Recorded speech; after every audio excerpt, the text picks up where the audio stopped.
Hey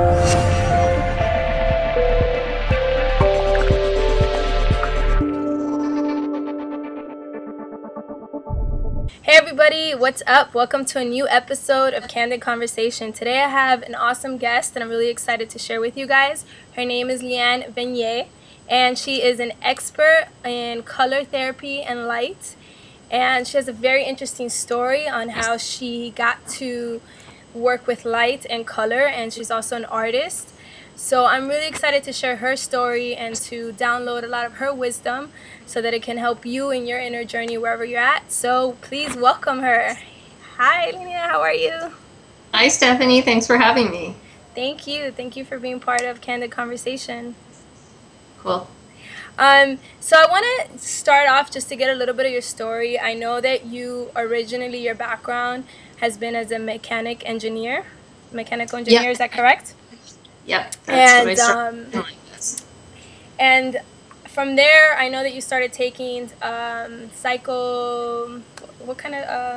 parapsychology classes. Psychology, yeah. Yeah, and yeah. Well, it's just one of the things that I was interested in when I was working as an engineer. There were some parapsychology classes that were studying various untapped aspects of the brain, so things that we don't, as humans, typically use anymore. So that was kind of where my first exposure to color as a modality that has a significant impact on us came in. Wonderful. Yeah, so I want to learn a little bit about your story, how you went from being a mechanical engineer to really diving into this whole world of color therapy, light. I know that you used a lot of your intuition to get to where you're at today. So can you share your story a little bit with us? Okay, I'll give you the Reader's Digest condensed version. It's already a long, convoluted path. But yeah, so I started off as a mechanical engineer. I did the conventional left brain route for university, kind of going that path where it's like what is expected of you. And I was interested in math and sciences, but I was also always very creative. So once I started working as an engineer, I found that I didn't really enjoy that work. I didn't enjoy the environment. So that was where I first started realizing that I had a choice with my life. I didn't have to be stuck in that job and in that career, even though I was finding it unfulfilling.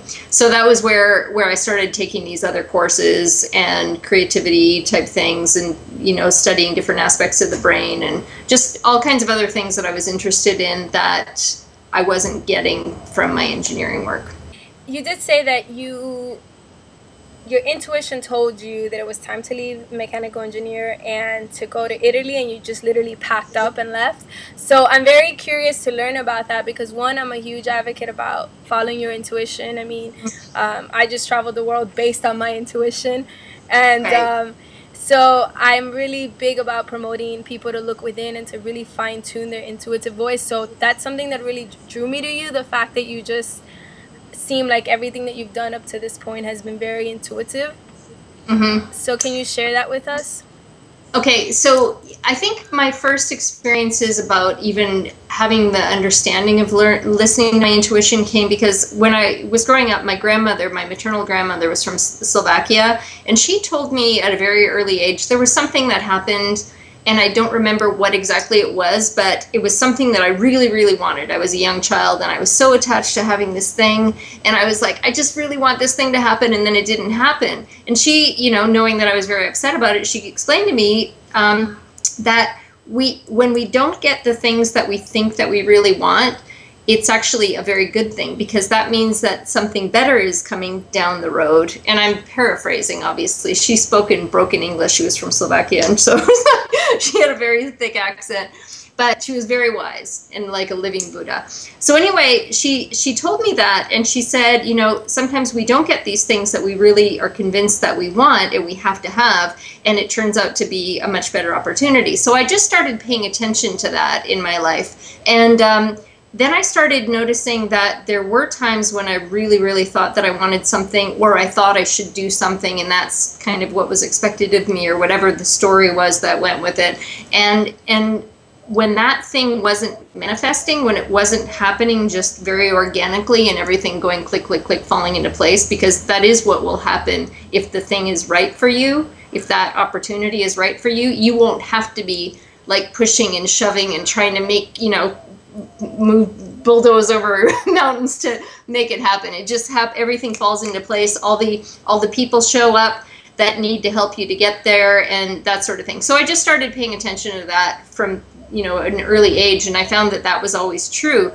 I didn't listen to that messaging when I chose my career path, because I mean it's a pretty strongly ingrained mentality, you know, about, well, you have to do this and you have to have a career and you have to, you know, earn X number of dollars and that sort of thing. So that was kind of what I was raised with, and so I did that path, and then I'm in the workforce, which happens to a lot of people. You know, we get to the place where we're supposed to be doing this thing that we're supposed to do for the rest of our lives, and then it turns out, wow, I don't really like this thing that I'm doing now. So either you stay on that path, or you realize that there are other things that you can do, and this is where being able to trust your intuition is really important, because there's so much, and I talk about this in my workshops, you know, the difference between left brain and right brain. Or left brain is the linear, logical, analytical side that's like, you know, the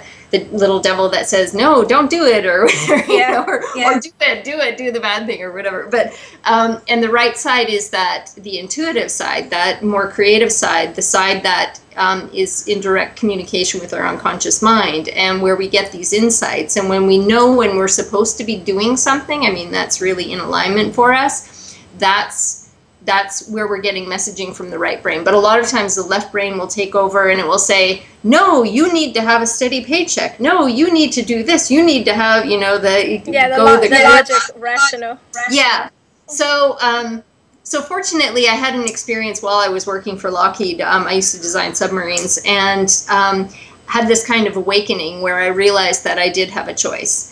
And then I just decided, you know, okay, I'm going to take a trip around Italy, around Europe. So because I had never done the gap year thing, I just went from high school to university to work and didn't get to do any traveling. Anyway, so that's basically what prompted me to start listening to my intuition. And then I was getting the message about, like, after I came back from this trip, and I just like fell in love with Europe and Italy in particular, and I really wanted to move there, and I wasn't listening to my intuition for a while. And then I finally realized when I got really sick that this is what I need to do. Oh, wow.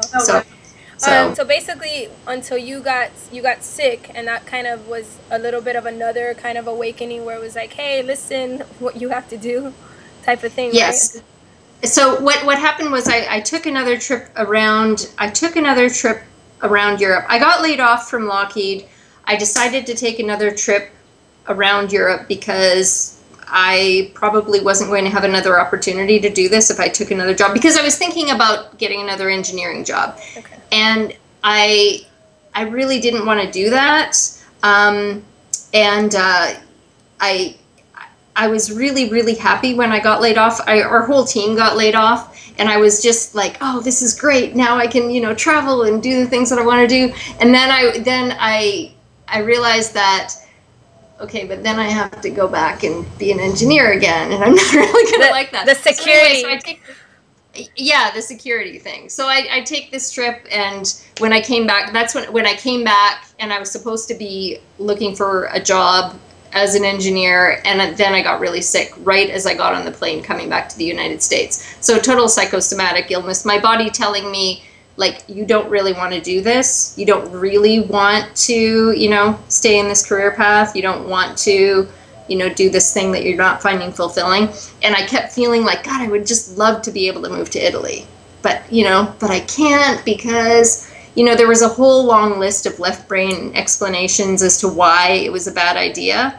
And my body finally just said, okay, I'm going to make you sick so you pay attention to what really is the proper path for you. So when I got really sick, when I came back, I was sick, like I couldn't get out of bed for literally 10 days. And then I I just made the decision. It's like, okay, I'm moving to Italy. I just made that decision. And then I was still really sick. So I go back to bed and I'm like, I wake up the next morning and I'm all better. Like literally, that's how quickly it was, because I was deathly ill. And then I made the decision, I'm moving to Italy. I was just going to make it happen. And then I woke up and I was all better.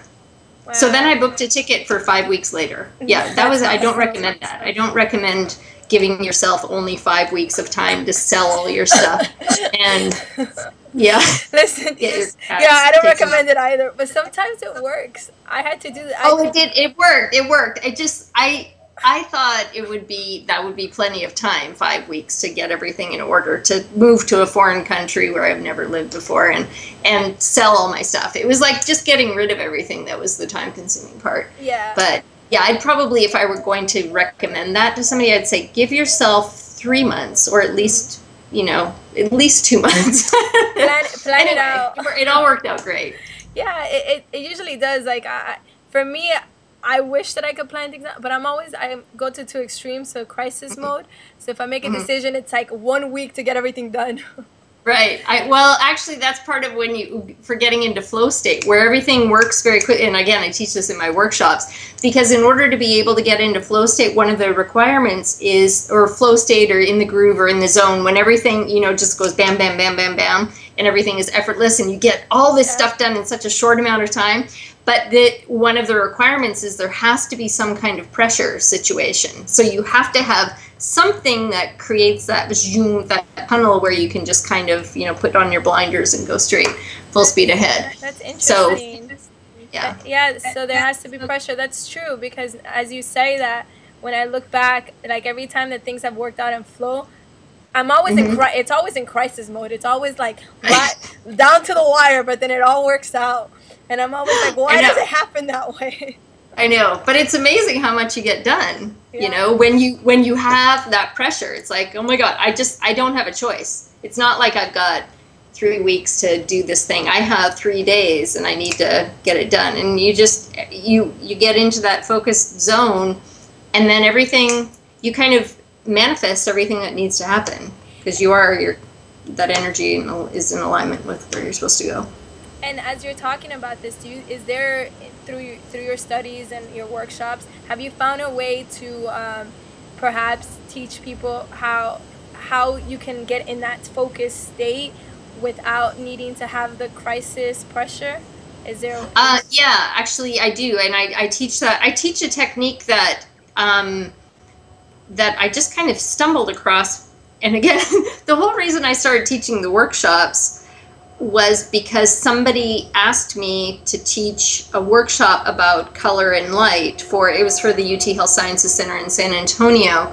And so they contacted me and said, can you teach a workshop for our cancer caregiver division? And I said, okay, sure, I can do that. And I'm like, but I don't want to just stand up there and do one of my lectures. I want to do something interactive. So that's where, then I'm like, what can I do that will give them some useful tool? So I just kind of got into that zone, and having studied all the psychology and Jungian psychology and all the things that I've studied with color and light, I was like, oh, it would be really cool if we do this exercise together, and then, then we can talk about what those colors mean, why they chose those colors in that exercise, what all of those colors mean in particular, and what they mean for them. So, and it turned out to be this really immensely helpful thing for everybody that did it. I'm like, wow, that's kind of cool. Oh, that's awesome. Maybe at the end of the interview, you can share it with us. We can give an example of what you teach in your workshop. Yeah, so I'm using techniques that Carl Jung used himself, where he used drawing mandalas to be able to get into this right brain state, and he basically spent, I think it was 2 years during the war, where he just was drawing these mandalas constantly. And that's where he downloaded all of this information from wherever, the collective unconscious. And he ended up, he wrote about this, and he said that all of the work that he did subsequently for the entire rest of his professional career was based on what he did during that download period, where he's just accessing this information. And then it was sorting through and filtering and figuring it all out. So what I teach people in the workshop is not only how to do the exercise, but how to then interpret it and how to be able to use that on a daily basis to be able to get into flow state, and then to be able to, not just when you're doing this exercise or something else that puts you into flow state or the zone, like playing a musical instrument or whatever, but you can train your brain to be able to get into flow state no matter what you're doing. So, for example, if you have to like organize a podcast or something, or you have to move to Bali, for example, and you have all this stuff that you have to do, where if you are regularly getting into flow state, you actually can get into it much more quickly and readily, pretty much whenever you want, and you don't have to do anything to get there. I don't know if I'm explaining that very well, but you actually, there's been research on this, that you can train your brain. Your brain will actually change structures so that you can get into these mindful states. They're called mindfulness meditation. Yeah. Mindfulness exercises, meditation, flow state, the zone, it's all, you're all getting in that same place. Yeah. If that makes sense. Yeah, no, so, yeah, so one of the things is to be able to get there, and then the other thing is to be able to understand, you know, what is it that I'm getting, what is the information that I'm getting, and what does this mean for me? Because that's where a lot of people get their huge aha moments, when they're like, oh my God, you know, this is what I'm telling myself. This is what I've been telling myself, especially if somebody has a long-standing illness or something like that, and they're not able to understand what it is that they're supposed to be learning from it. And then they'll well, a lot of times the people that have taken the workshop have been like, all of a sudden they get all this clarity and they know exactly what the whole purpose of it was. And then they can then move forward. And now I know whatever this thing was that, you know, caused this series of incidents or whatever manifested where they are at this point in their life. They can then move forward from there instead of feeling like they're stuck, like they often have been for a long time. Can you share with us a little bit of the power of color therapy and how it really, because color therapy and healing has been around for thousands of years. I mean, they say that the Egyptians had healing temples that were made of, there were color therapies. I think it was like Luxor or something. I don't remember the name, but they had two temples. Yeah. And there's speculation that it even goes as far back as the priests from the Atlantis. They used to work with color healing. So can you talk to us a little bit about the effects of how we can use color therapy to heal ourselves and the effect it has on our moods and things like that, for those who are not familiar at all with the topic? Yeah, well, what people often hear about kind of the mainstream information about color and light. First of all, just a little bit of background. Color and light are the exact same thing. You can't have color without light, and you can't have light without color. So anytime you go out under sunlight, you are getting exposed to all of the colors that are in sunlight, which are red, orange, yellow, green, blue, indigo, and violet. So all of those color rays are within sunlight, and when you put them all together, they form white light. And you see them split up whenever we have a rainbow in the sky. So if there's a rainbow in the sky, that's pretty much the only time that you'll see all 7 spectral colors in the sky. But in the morning and at dusk, in dawn and dusk, you see red, orange, and yellow are predominantly those colors that you see at the early and late hours of the day. And in the middle of the day, you see a lot more blue light. So that's, you know, the blue sky and that sort of thing. Anyway, there's more information about that on my website, on my YouTube videos as well. But anyway, so what was I saying? I lost my train of thought. The color and light. Yeah. Oh yeah, so that they're the same thing. So if I'm saying color, I mean color is light. Yeah. So if I look at something, I can't see a red apple if it's dark, right? I'm not going to see any redness. I'm going to see maybe a black shadow or something on the table if there's no light to reflect the red color that's in the apple. Anyway, so all that to say that, like you said, using color and light has, you know, goes back thousands of years. When I was asked by UT Health Sciences Center in San Antonio to give a lecture there for their medical doctors and their medical students, and then again at UT Southwestern Medical Center in Dallas, to do the same thing. That's when I started bringing in all the hardcore scientific research that validates what they've known for thousands of years. So what we know, for example, and what most people kind of are in tune with, if you look at the color red, for example, most people feel, red is an energizing color, right? So that's why all stop signs, warning signs, danger signs, anything that is life-threatening, or they want to catch your attention, looking at the color red stimulates the sympathetic nervous system. The sympathetic nervous system increases heart rate, blood flow, all of that. So it's that fight or flight response. So anytime you see the color red, and this has been scientifically measured, that just looking at the color red speeds up heart rate, blood flow, and all of that sort of thing. Basically, what it's doing on a very deep level is it's stimulating us to be ready to, run. So that's why it's an energizing color. And in physiologically, it does the same thing as drinking a cup of coffee. So you can look at the color red, or you can drink a cup of coffee, and they will both give you energy. Okay, and most people have an intuitive sense for that, because sometimes people love being around the color red. Other times people are like, they're a little bit, I don't want to be around any red. They just know. I can't go into that all red room. Are you crazy? I used to not like the color red for a long time. So yeah, I would like shy away from it. I didn't like too much red. What was going on in your life at the time? Because it sounds like, is that different now? Yeah, now it's different. Now I'm more comfortable with it. When I was like 18, 20, I bought a place, and I think also I never painted it. So when I moved in, whoever was there had this red wall in my living room.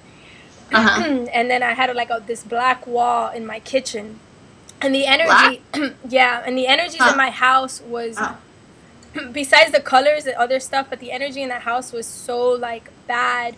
And then when I really started learning about color, I realized that red makes you very agitated. But at the time, I never really liked red, and I was going through a lot of stuff, relationship-wise, change of jobs, a lot of instability. Right. And I know red is your root, your chakra.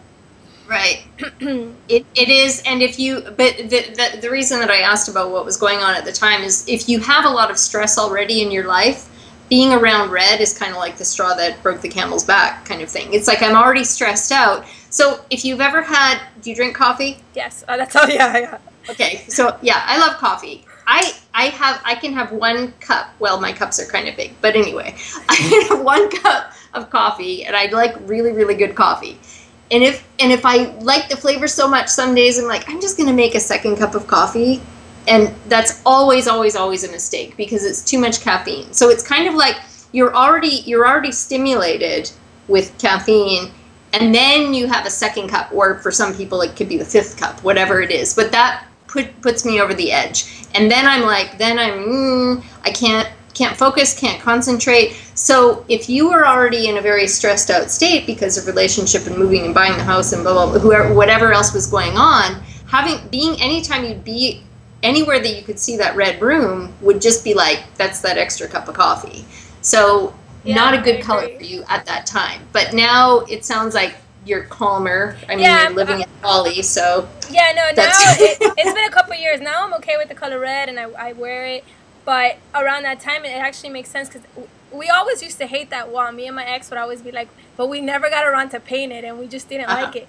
So it makes sense, because we were already really stressed, and then it was like a huge wall in this middle of the living room, red. Yeah. So when I started learning more, as I've moved and I've had my own places, I've become more conscious of the colors. And the last place, one of my favorite places that I had when I was 27, I really got into color. So I decked out my house with specific colors. So my living room with this Zen green, and my house was so peaceful, and I had purple in my room, blue in my bathroom. Yeah. And I really saw the difference. People would come to my house and they were like, man, I love the energy here, and the colors. It would just be, so it really does have a huge impact on our well-being and our mood. Yeah, it does. And so not only just from how it affects our mood, it actually has an effect on our cells. So for example, if we stay with the color red, red light is very stimulating. So if you're around red, you're looking at red, you shine red light on your body, it actually stimulates the cells in your body to kind of kick into gear. It stimulates mitochondrial function. So which are the powerhouses of the cell. So it wakes up cells that are kind of like lying there not doing very much, and it's like, wake up, kick into gear. And so that's where it accelerates wound healing. This is what was originally discovered by NASA in the early 2000s. So they discovered that shining red light on wounds will accelerate healing. It makes them heal more quickly. And this isn't new information, because they knew this back in ancient China. They would take red silk scarves and lay them over people that had smallpox. So it would make the smallpox scarring, like the wounds from the smallpox, heal more quickly. Oh, so they would take the red silk, put them out in the sun. So then they're getting the sunlight that's filtered through the red. So the red, what would be filtered through is red light onto their skin, and it would heal the wounds from the smallpox. Then in 1902, a guy named Niels Finsen discovered the exact same thing. Using red light actually accelerated the healing of smallpox. So he won the Nobel Prize for Medicine for that, and some other things that he was doing with light therapy. And he had a very strong intuitive sense that the sun has all these healing properties. So he was one of the early people that started actually proving it scientifically. And then during World War II, they discovered that if they didn't bandage up soldiers that had, they had wounds from fighting, and instead of bandaging them up and putting them into the hospital ward, they found that if they took the bandages off, put the soldiers out under sunlight, those soldiers, the wounds would heal much more quickly, and they wouldn't have to amputate often. Oh. And the reason that the same thing happens when you go under sunlight is because all of those color rays are in sunlight. So red is one of them. So red accelerates wound healing. And a lot of people, if they go to spas or anything like that, or you can use these devices at home, you can use red light therapy devices to stimulate collagen production. So it will not only heal wounds more quickly, it actually gets rid of wrinkles. So a lot of women go to spas and they get the red light therapy treatments to get rid of wrinkles. So interesting. Mm-hmm. How does color affect one's health? Mm-hmm. Because I know everything from the food that we eat has specific colors. I mean, there's so much power in it because the marketing industry spends thousands of millions of dollars to study, the colors and how it affects the psychology when somebody buys. It's the same thing with sound. Yeah. Well, and especially with the internet too, there's been a lot of research just knowing what color should we make the buy button, buy now. Yes. That's like lots of studies on that. But for example, in marketing, they've been using color psychology for a very long time. So, for example, all fast food logos, which most people have seen in whatever country you're in, are always red and yellow. Almost always yellow together with red. Sometimes they'll have a little bit of blue. But they're always red, almost always red and yellow, and sometimes a little bit of blue. So like McDonald's, red and yellow. Burger King, red and yellow. Jack in the Box, red. The list goes on and on and on. And what does yellow, because we talked a little bit about red, so why the yellow and red combination for fast food places? Okay, so what red does, red doesn't do anything with appetite. A lot of times people kind of mistake that. It gives you a stronger appetite. It doesn't. It just speeds everything up. So it makes you go into a place, make a decision more quickly, eat more quickly, do everything more quickly, fast food. It's also a joy-inducing color. So typically, red, orange, and yellow are all stimulating, uplifting colors, so they all bring up your energy. So in a fast food environment, it's going to make you do everything more quickly and feel good about it. The color yellow stimulates appetite. It will actually make you hungrier than you are. So by having yellow in there, and it's also a joy-inducing color, you're going to have people that come in and they'll order more than they probably would have if they're around yellow because they think they're hungrier than they are. And then the red makes you eat it more quickly and get out of there. So next people can come in and you feel good about it. So next you're going to come back again. Wow. So it's all very, That is, what I wanted to ask you was, because you mentioned about how when you started painting, you were drawn to certain colors, and therefore those were the colors that you needed in that moment, and they helped you get into flow. So how can someone start identifying what colors they need, that they're lacking of? And sometimes we might have too much of some color. So can you give us a little bit of guidance in that area? I've had people that have said, you know, all of a sudden I'm feeling really drawn to the color green. Like everything I notice is green. I'm buying green. Everything, I just can't get enough green. I see a purse that I want and it's green or whatever.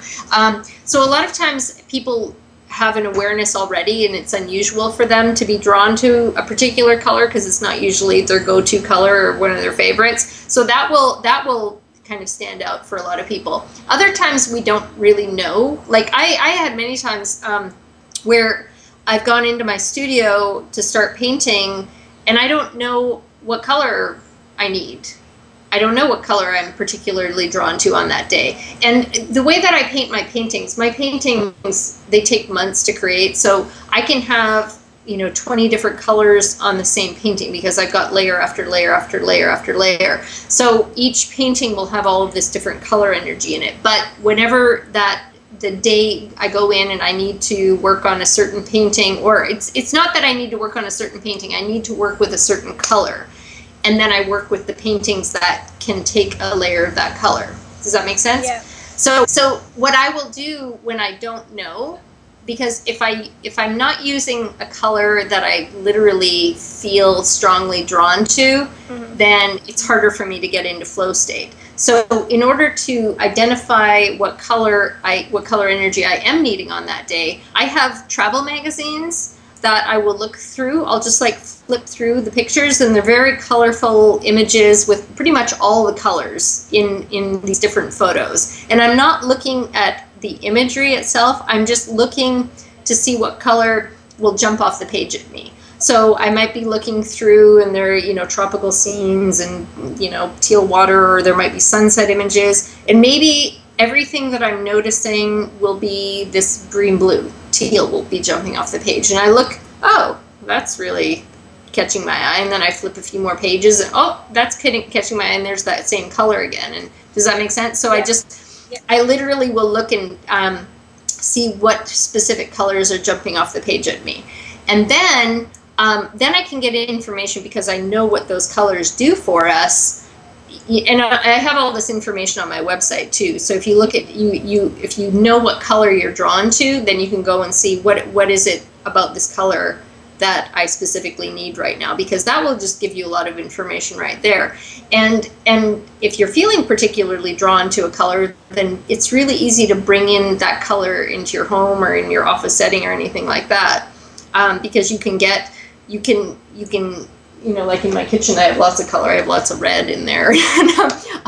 But you can get little things, fabric swatches. You can get, you can put up color on you don't even have to like paint your walls. It doesn't have to be a permanent thing. You can just bring in colorful coffee mugs, things like that. Go buy a scarf, you know, well, you're not going to wear a scarf in Bali, but just basically like wearing the color, looking at the color. If you in particular, because I know that the color therapy in itself, sometimes when you're working with the light, at least when I took the class, you go under specific lights, and you're supposed to like you know, soak in that light for a specific amount of time depending. So if people don't have the light, they can I could literally just like, I don't know, look at this bottle of pink and stare at it for a while. Well, yeah, because we absorb color energy through our eyes. We absorb it through our skin. So that's where if you're shining a light on your body, you absorb that color energy through your skin. A very common healing modality that's used widely in hospitals, that most people that I've mentioned this to have heard of this. When a baby is born and it develops jaundice, which is when the liver's not functioning properly and the bilirubin builds up in the blood, which makes their skin turn yellow. What they do is they shine blue light on the baby's skin. So the blue light goes in, penetrates the skin, goes into the blood, actually causes a chemical change in the bilirubin, and it allows the baby's body to excrete the bilirubin through the bile and the urine. So they actually get rid of the bilirubin excess just because they're shining blue light on the baby's skin. Have you ever heard of that? No. That's really Oh, interesting. okay. A lot of people have. Probably about 90% of the people that I've told this to, they're like, "Oh yeah, my friend had a baby, or I had a baby, or somebody had a baby." I'm not in the baby stage yet. Lots of people have friends that have had babies. I haven't had a baby either, but anyway, lots of people. Yeah, I guess it's a very common problem. So, and that is one aspect in one thing that they do use in hospitals is blue light therapy for babies with jaundice, because there isn't any other treatment for it. You can't give them a drug, you can't do anything. They used to do blood transfusions, which can be very dangerous. So anyway, they've been using this since the 1950s. So that's the second way. So we get color, we absorb color energy through our eyes, through our skin, and then just by having color around you. So your energy field will actually pick up the color as well. And so when you're using colored light and shining it on you, you can still do that actually, because you can take a cloth and put it over a lamp, and it will, if you have, you know, a blue piece of silk or something like that, or blue fabric, or, you know, that will allow the light to go through, and you drape it over your lamp, then you're going to get blue light in the room. So it's actually really easy to do. And now we have all these bulbs, these RGB bulbs that you can buy that are very affordable. Like you can get them from $10 to $30 on Amazon, where you can you push a button and it changes the color of the light. So you can either have that as ambient light in the room, you can shine it on yourself, you can do all sorts of things. You have a lot of this stuff on your site, but just for anybody who's watching this, they might be interested. Can you give us just a little small condensed overview on some of the colors, on what we might use them for, maybe for an emotional, mental standpoint? Okay, well, again, Reader's Digest, again, there's more information on my website, but red, you know, is a stimulating color. It's fight or flight. It's like, it makes you go, go, go. Orange and yellow are also stimulating, not stimulating in a different way. Like orange makes us more extroverted, playful, childlike, that sort of thing. So it's still energizing, but it's more about connecting with others, if that makes sense. And then yellow is also stimulating, because everybody knows, you know, yellow is uplifting, gives you energy. It's like a cheery color. It stimulates mental function as well. So when you think about yellow legal pads, it's an example that I often use, because you see the color yellow, or you surround yourself, if you have yellow in your office, it actually allows you to think more clearly. And the other thing that yellow does is it stimulates appetite. And orange also stimulates appetite to a certain degree, because orange is a combination of red and yellow. So that's why you often get orange and yellow, they say, are appetite stimulants, but yellow even more so. So yellow is actually a good color. Yellow also stimulates digestion. It doesn't just stimulate appetite. In Italy, where I lived for 7 years, they have a beverage that they use as a before dinner drink and an after dinner drink called an amaro, which means bitter. So any kind of liqueur that has a bitter nature to it, it's made with bitter herbs, it does two things. It stimulates gastric juices to flow. So that's the main thing that it does. So if you drink an amaro before dinner, it opens up your stomach, they say, so it makes it receptive to food. So it makes your food, your stomach ready to take on food. So now I can eat, I've got gastric juices flowing, and it makes you hungry. You can also use that same amaro at the end of a meal to help digestion. So it stimulates the gastric juices to help digest the food that's in your stomach. So yellow has a very similar property, because it both stimulates appetite and it helps with digestion, if that makes sense. Mm-hmm. Okay, so those are red, orange, yellow, the stimulating colors. So if you think of it, red, orange, yellow, there are 7 spectral colors. Red, orange, yellow are the stimulating colors. Green is a neutral energy color. It's not stimulating, it's not sedating. And then blue, indigo, and violet are all the sedating, calming colors. So red is the most stimulating, violet is the most sedating. So blue is kind of very commonly compared with red, because red being very stimulating and blue being sedating. If you look at the color blue, and again, this has been scientifically measured, it stimulates the parasympathetic nervous system, which is all about, slowing down heart rate, calming things down. So blue, it doesn't make you sleepy, it just makes you feel calmer. So sometimes working in an environment with blue will help you kind of focus and concentrate. They've done research on this where if you have intense or like prolonged attention type things, blue is better because it gives you like that steady, even keel. But if you have things that you have to think about where it's like high-fired kind of thinking, red is better for that. So the other thing that blue does is it gives it instills a sense of trust and confidence. So if you think in marketing terms, when you see all these big corporations, almost always their logos are blue. So Hewlett Packard, American Express, all the airlines, blue, JetBlue, United Airlines. I mean, what are some other big corporations? Anyway, you'll notice that there's a very common trend, and they all use blue in their logos. And then the president, when he's on television or anytime, he's always wearing a blue suit and almost always wearing a blue tie. Have you noticed that? Anyway, because it instills a sense of trust and confidence. It makes you like, oh, okay, I can trust that guy. Steadfastness, like trustworthy for the corporations. They're going to be around a long time, so I'm going to trust in their brand. For the president, I'm going to believe what he says and listen to him, and trust that he's taking good care of the country. So that's blue. But there's more, but there's a whole thing about blue light and melatonin, and I have a number of things and written articles about that for Texas MD magazine. So the importance of properly timed blue light, a specific type of blue light.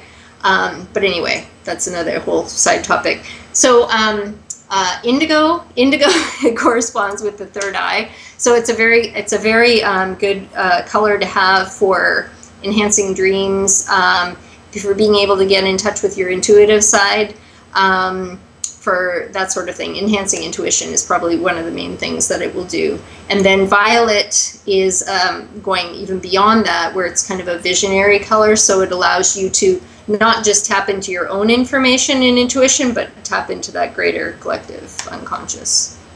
Nice. So do you have any type of meditations that you do or you teach with color? When we're out of balance, we'll tend to crave certain colors. So meditating on those colors, staring at those colors, bringing those colors into your life, wearing those colors, eating foods that are those colors. I mean, it sounds kind of no-brainer, but it is kind of, because what happens is, I use this analogy often where if you think of sunlight as a multivitamin, because it has red, orange, yellow, green, blue, indigo, and violet vitamin, like vitamin red, vitamin orange, it's got all those vitamins in it. So anytime you go under sunlight, you're actually getting a full multivitamin effect from the sun. And I also teach about the fact that sunlight is actually very good for you, and we've been conditioned to believe that it's actually bad for us and causes cancer, now there have been thousands of medical research studies that prove that avoiding sunlight causes cancer. So what you want to avoid is sunburn. So sun exposure, chronic sun exposure is very, very good for you, because you're getting all of those color energies every time you go under the sun. So, I tell people also, if you have a baby with jaundice, you can leave the baby in the hospital and get blue light therapy. You can take the baby home and give it blue light therapy at home, or you can just stick the baby in the sunlight, because the sun has that blue light in it. So you're getting a smaller quantity of that same blue light anytime you go into the sunlight. So a lot of people I know have done that exact thing. They've like, I took the baby home from the hospital and I put him in the sun, jaundice went away. That is really very, very healing, again, is to go out into sunlight. And there are so many things that it does that have now been scientifically proven. If you are depressed and you go and you get sunlight, you don't feel depressed anymore. If you're stressed out and anxious, you go into sunlight, you're not stressed out and anxious anymore. And I've had this experience countless times where I've just been like, oh my God, it's been 3 days and I haven't been out in the sun, and I'm like starting to feel a little bit and I go out in the sun, and within 15 minutes I'm like, oh, the world is wonderful, I love everybody, and I can be just like super stressed out before that, and then it just shifts everything. I totally So I even have to remind myself, but a lot of people just don't know. Yeah, no, Yeah. I agree with you, So because they have studies where I mean, in certain countries where the sun, where it's not really sunny, I mean, the depressive and the suicidal rates are usually really high. I know right. that one of my favorite things to do before, when I used to live in Atlanta on Sundays, was just to put the top down in my car, and when it was a beautiful sunny day, nothing special had to happen, but if the sun was out and it was a beautiful day, like, it would just make me so happy to drive around and have the sun hit me. And Yeah. that's why I was like, I have to live in a sunny place, because I crave the sun. It literally like feeds me. So I'm 100% there with you, because I went to Amsterdam and I found it to be a beautiful country, and I was like, man, I can totally live here. And for the 3 days I was there, it was like really sunny, and then I went to Delft, and I stayed a little longer, and then the rest of the week that I was there, it was like cloudy and rainy. And my friend who happened to live there was like, yeah, it's usually like this. It's not very sunny here. It's more cloud. I'm like, yeah, I could never live in Amsterdam just because it's not sunny. Well, it's funny because the very, very first time I recommended somebody use light therapy, this is before I was even studying any of this. I happened to hear about using bright light therapy for overcoming depression. Seasonal affective disorder is what it's called now. And so it's a type of depression that stems from lack of it's actually blue light. Now they know it's blue light, not just sunlight in general. So it's specific wavelengths of blue light. And when you don't get those because it's cloudy and overcast and you're not able to see blue sky, then people will often get depressed. So you can, anyway, so it was a friend of mine from Holland who, she was living in Italy, went back to Holland, and then we were, emailing each other. This is when I was still living in Italy, and she's like, God, I'm so depressed because it's like it's never sunny here, and I like miss Italy. And I said, I heard about this bright light therapy. You need to find a full spectrum bulb. So I told her, find a full spectrum bulb and just sit under that. So she did. She emails me back. She's like, oh my God, it was so hard to find one. This is, I don't remember how many years ago, but she said, I finally found one. And it's made a world of difference. I mean, it made this huge difference for her because it was like artificial sunlight for her. And now they know as of 2002 that it's actually blue light, the specific wavelengths of blue light that actually our eyes are sensitive to, and it controls melatonin production and serotonin and all of this stuff. So it controls our circadian rhythms and our moods and depression and all of that sort of thing. So you can use blue light therapy devices if you're in a cloudy climate like that. And they used to be bright light therapy devices where they were these gigantic things, but now they're like these little tiny blue light therapy devices. I can't see myself if I'm on screen, but anyway. But yeah, they're so it makes nice. blue light.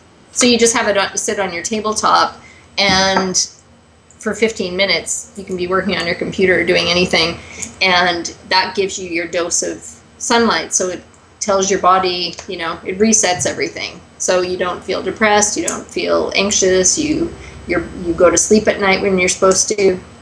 That's a really good one then, because I know a lot of people who suffer from depression. So knowing that the color blue can really help with that. It's specific with the blue, though. It's very specific wavelengths, 446 to 477 nanometers of blue light. So the blue light has to be strong enough that it goes into your eyes, and it resets your circadian rhythms. And this is, interestingly, the same problem with why so many people are having insomnia now, because it's the flip side of this coin. Because all of our electronic devices emit a very high percentage of exactly that kind of blue light. So anytime you're using a tablet or a smartphone or anything like that at night, it's the equivalent of going out in the middle of the day and seeing the blue sky. So your body thinks it's the middle of the day, and it tells the body shut off melatonin production. And melatonin is a hormone that our bodies create, which helps us to get sleepy, but it's also really, really important for all sorts of other things, including it's a very important antioxidant in the body. So it prevents and heals cancer. So if your melatonin levels are low because you're not producing melatonin at night because you're looking at this blue light emitting device, then you're going to have problems sleeping for one thing, but you're going to have a whole bunch of other health issues as well because your melatonin levels aren't high enough. So But you do need, so if you're ever using one of these, you would never use it at night, ever. Okay. You would only use it during the day. So then you would recommend people to not, because that's a good point. I mean, we live with our electronics, you know, in our beds, and we're always on our phones. The first thing we do, we wake up, is look at our phones or our tablets. So it's not a problem in the morning. It's only at night. At night. So you would recommend that at night before you go to bed that for people to kind of, if they can, ease away from the tablets and stuff like that right before bed? Yeah, the best thing is an hour and a half before you're going to sleep. Don't look at any blue light emitting devices. That's not very practical for a lot of people. So there are apps that you can download, and I have them on my website. Also, there's one that works great for the computer, which is called Flux. There's a link to that on my website, and they're all free apps. The computer one is amazing. They have them for phones and tablets as well. Like, I think there's one called Twilight for, I don't know if it's for both iPhone and Android.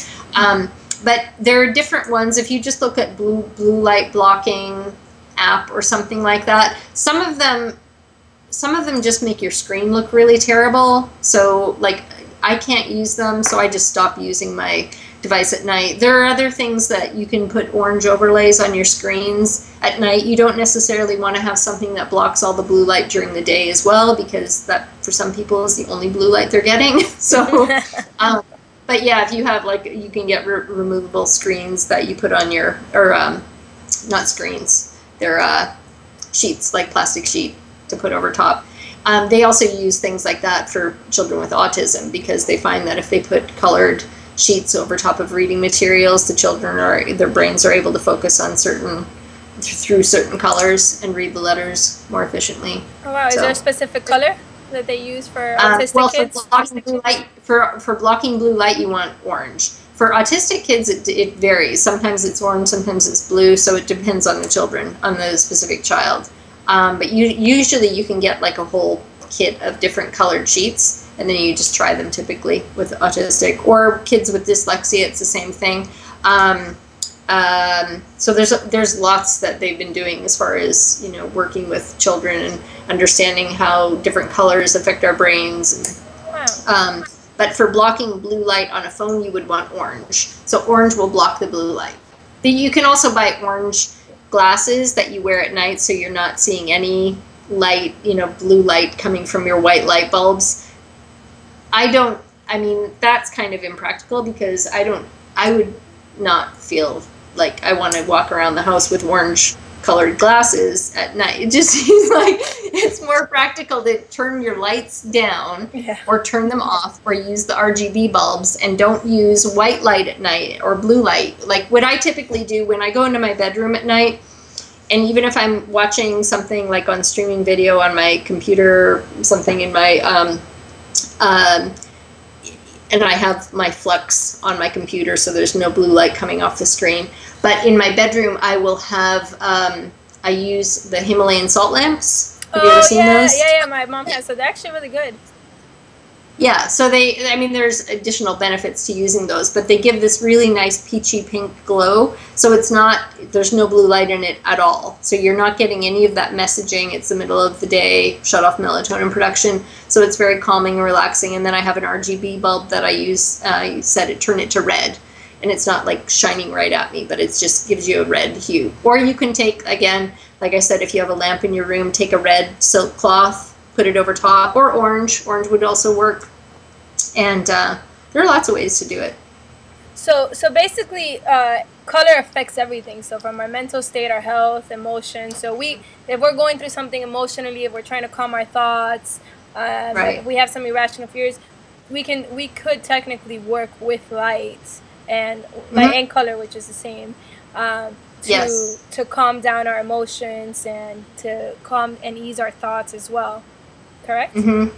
Yes. You know, one of the things that a lot of people have told me that they do is when they're, you know how I flip through magazines and I'm looking for the color to jump out at me? People will go to my website, leannevenier.com, and they'll look at, because I have all of my paintings organized by color. So like all the red, orange, yellow paintings are in one album, and then the blue, indigo, violet are in another album. So they'll look through that and they'll see, you know, okay, I'm really drawn to this album or this album. And then they can start fine-tuning from there because they know, oh, I'm really drawn to red. And then they can go and look on the color description page and see, okay, what does red mean? Why am I drawn to red right now? Or why am I drawn to green? Or whatever color it is that they're feeling drawn to. It's kind of like they use them, and that's kind of like their diagnostic tool. They'll use the paintings to figure out which color they're drawn to. And then after so many people started telling me, oh, I have this favorite painting and I saved it on my desktop and it's in my,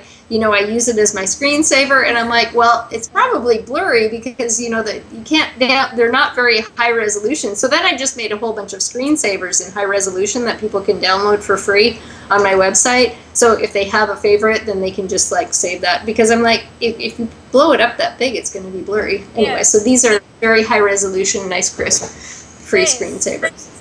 Yeah, no, so I will definitely we'll have information about your site so that anybody watching who wants to learn more about color therapy, I know you have a lot of info on your site as well as in your YouTube channel. Because I definitely think, you know, color therapy is the future. I mean, you know, there's so much healing that we're not using, you know, from the traditional medicine, you know, the pills, the prescriptions and stuff like that, which, you know, are really bandages. But as we continue to evolve our consciousness and really become aware of the full totality of who we are, I mean, everything that we need, I believe, is around us, you know, between the sound and the light and, you know, the energy and being in nature, all these things can provide us what we need to heal ourselves. So well, we evolved under sunlight, and that's, you know, got so many healing properties all by itself, and it's free. So the problem is with a lot of these things, you know, whether it's sound healing, color and light healing, whatever it is, going into nature, nobody can make any money off of that. So nobody's going to be like telling you, you know, eat real food that's not mass-produced industrial full of corn syrup because we get a government subsidy because if we put that in, you know, eat real food and go into sunlight and go into nature, and you don't need all these pharmaceuticals because somebody's making a lot of money off of people being sick and needing all those pharmaceuticals. So if you follow where the money goes, it certainly makes sense for them to not want you to know how to take care of yourself and how to be healthy and not need to take all those drugs and pharmaceuticals. So you're not going to be getting the information from the Western medical establishment because a lot of doctors, it's not the doctors themselves, it's the whole industry, and a lot of doctors just don't know, and they don't have the time to educate themselves about beyond what they're told to believe in medical school, which is basically diagnose, give a prescription, prescribe. Yeah. So it's crazy. It needs to be preventive medicine, and now there's not really any excuse anymore because we have all this information on the internet, and if you go to sources that aren't like major media sources, you know, which are, you know, all controlled and they all work together with the big pharma, oil industry, and that sort of thing, big media. So if you go to reputable sources to get your information about what is healthy for you, and avoid the websites, you know, and Fox News and places that are saying, don't take this herb because it will kill you, or don't, you know, they'll try to make anything that's nature or natural or anything that actually can bring you back into balance and heal you. They don't want you knowing about these things or believing them, so they'd rather that you know, keep feeding the drug pushing industry. But anyway, there's all kinds of information out there about, it's basically eat well, get exercise, and get sunlight, and, you know, find ways to manage stress. So whether it's doing meditation or whatever it is, focusing on color, whatever helps you. Again, you know, the getting into flow on a regular basis, that's really, really helpful because it not only calms you down, it gives you that direct line to, okay, what is my intuition telling me? You get all these intuitive insights when you slow down enough, get into flow state, and let your intuition talk to you and speak to you, and you stop and listen. So, so that's really all it is. It's pretty simple. Yeah, I agree with you about the getting in the flow so that you can listen to your intuition. Because since I moved, you know, I've had so many things going on between traveling for an entire year nonstop, and then now I just moved to Bali. So when I first got here, my energy was like all wanky, and my head was like, I was so in my head. And I realized this thing about me that I'm very in my mind and very in my emotions, but I'm very disconnected from my body. So if I'm not doing some sort of exercise, I'm not grounded. I'm like out of my body all the time. And so yesterday I actually did a yoga bodyboard where you're like on a surf thing. It's all about balance. Oh, cool. Yeah. And wow, like I was like, oh my God, I definitely have to get back into working out because my clarity of mind came back so much. And I was talking to a friend and I was just giving her intuitive. I was like telling her how this thing, she's like, you're so clear, Stephanie, like everything you just told me, this is what happened. I want to give you a confirmation. And I was like, I could hear my intuitive voice for myself and for others, as when I'm not so clear, I'm not in that flow, I can't pick up anything. I can't listen to my voice. It's all like muddled. I know, and it's amazing. We all have that ability, and so many of us have forgotten. Or it's like we have these little glimmering moments every once in a while, like, oh my God, that was such an amazing experience. And then you kind of like, then you go back into your rat race daily life and you forget, and you like, it has to take some kind of practice. So you have to give yourself the time and the permission to, you know, slow down. So that, and when you slow down on a regular basis, you actually go much faster in everything else that you're doing. So even the thing on the bodyboard, I mean, there's that stress state again, because you have to be like, I have to be constantly paying attention, so it gives you that hyper focus, you know, and that can put you into flow, and then you're like, wow, I'm getting all this information about where my life is going, and my friend, and this friend too. It's so interesting, because you are, and I noticed when I was on the board, I'm like, the more, it's the same thing when I tried rock climbing. The more that I'm in my head, the less that I can go high up on, you know, the rock, or the less I can balance. So then I was just try to let go, and I just focus. I'm like, just balance. That's all I was thinking. And the more that I would just let go and get out and go into my body, it was like, then I could balance, and then the clarity was coming, and it was like, okay, this is where I need to be. I need to be in my body. Well, and it's when we're thinking, like you say, in your head, you know, we're thinking and we're analyzing and we're trying to control the process, that instead of trusting the process. So that's where it's like trying to control things pulls you out of flow, and it doesn't allow you to have that trust and get in touch with your intuition. And a lot of people are like, well, no, I have to control. You know, it's like for people who meditate, like if you sit on the meditation cushion and you're like, okay, I'm going to have an amazing meditation today. And then you're like, it's not going to, that's never going to happen. You have to let it come to you. So you can't be like chasing after something. You kind of have to wait. There has to be that, you know, like container. So it's like, you know, you give it the space, but it has to have some kind of containment, and then let go and let it come to you.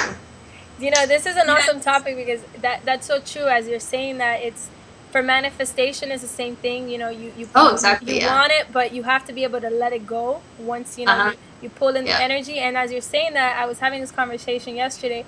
It's the same thing with relationships. When people struggle, or anybody who has issues with once you are in a relationship and you're afraid, like maybe you have an abandonment thing, or you have a fear of losing this person, or somebody is pulling you, it seems like they're pulling away from you. What you want to do is you want to go and hold on, but the more you try to hold on, the more you try to control and be in that space, the more that you lose it. So it's like what you're saying, you can't, it kind of applies for everything. It's like control. You can't try to hold on to anything. You can't try to control. You have to just let. Well, there's a very, you know, I'm sure everybody's heard this phrase, and I'm going to botch it. Something, if you love something, let it go. If it's yours, it will come back to you. If it's not, it was never yours in the first place. Something like that. But basically, that really captures the essence of everything, because, and that's not just with relationships. It's about, you know, I want this job, or I want whatever it is, or whatever thing you might want, or path in your life. And if it's right for you, you don't have to be like chasing after it and like struggling to get it into your life. It will just be there. So, and that's where a lot of people, the disconnect between the intuition, you get into this mindset where it's like, I get so attached to having this thing. And a lot of times, you know, a lot of it comes from media and social conditioning, and you have to have the house and you have to have the car and these material things that we're programmed to believe will make us happy. And then you realize it's like, that doesn't make you happy. And in the struggle and the constant striving and trying to get there makes you miserable. And then you're missing all the other things that are just moments that would be making you happy, because you're like so focused on going after these things and staying in a job that makes you miserable and doing things that you're not happy about just so you can get the paycheck, and staying in a relationship because that's what people's expectations are, even when it's not fulfilling to you anymore. Yeah. Anyway, yeah. Blah, blah. No, but it's I mean, it all, we're talking about, because it's, you know, we're talking about color and intuition, but it's all together, because it's really all about being able to find the balance and the harmony in our life so that we can live more as our true you know, nature, because our society is so the opposite of who we really are. And I think we are in a space of evolution collectively where people are craving, and they're like, you know, it's that next level of growth individually and collectively that is kind of peaking the surface, and people are grasping at it, because you know, being in the mundane rat race and living in your thoughts and believing and always you know, the stress, I mean, that people have mentally is just too overwhelming. Yeah, it's overwhelming, and it's unnecessary most of the time. And there again, you know, there's so many easy things that people can do to help themselves. And again, just, you know, and I tell people this all the time, take 15 minutes during your lunch break and go for a walk outside. It doesn't matter if it's cloudy, because you're still going to get all that. There's also studies about this, even being under any kind of sky. And if you can do a test for yourself. If you're indoors under artificial lighting, you know, there's only so bright that you can get unless you're under blinding lights, which you're never going to be in office or at home. But even just being in that light, and then you go outside, even on an overcast day, it's so much brighter outside than it is indoors. So you get all of that, you're still getting all that light, which helps you in so many different ways. And even though it's overcast, it still makes you feel good being outside, and there are just all kinds of benefits. Yeah. I agree.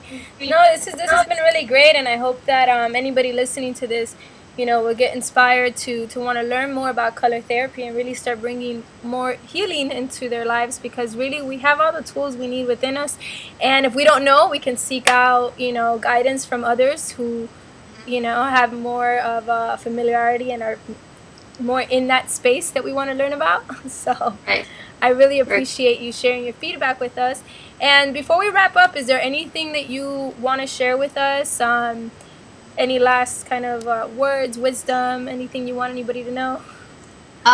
Well, mostly there's a huge amount of information on my website, so people can go there. I'm in the process of creating another website, which is all the color and light stuff, and so that information is all on my leannevenier.com website and my YouTube videos and all of that. So there's a whole bunch of information, free screensavers, stuff like that people can go and learn more about. And it's just a matter of, you know, getting this little bit of information and then bringing it into your life on a regular basis. That's the thing, is just remember. And then once you start making these little shifts and start paying attention to color, I mean, this is what I hear all the time. People constantly tell me, you know, I kind of had this innate understanding that colors would make me feel a certain way, but I never really paid that close attention to it. And all of a sudden, just having that awareness, everything now, they look at things differently, and they're much more aware. And then they realize, oh, I'm really drawn to violet right now. What does that mean? You know, and you go look it up. It's like, oh, I must be needing this, whatever color it is that you're drawn to. Then you're like, oh, okay, maybe I need a vacation. You know, like maybe I need to be meditating. Maybe I need to, you know, stop drinking so much coffee, or whatever it is. It's just there are so many different ways that you can apply it on a daily basis, both by bringing in more color, by being aware of what colors that you're drawn to, by going out and getting natural sunlight. I mean, it's magic, and it's free. Yes. Yeah. Everything we need, the information is out there. It's just a matter of, you know, us wanting to find it and apply it. Yeah. Yeah. And one thing that for people that work in offices, a lot of times there isn't much color in offices. I mean, if you work for a place like Google, when I spoke at South by Southwest Interactive, I was using Google as an example often because they have a really good understanding of, if you want to stimulate creativity and allow your employees to get into flow state where all those creative insights come from, you have to have color in your environment, lots of color. So and have downtime too. So they have mandatory downtime where you can't be sitting at your desk working all the time.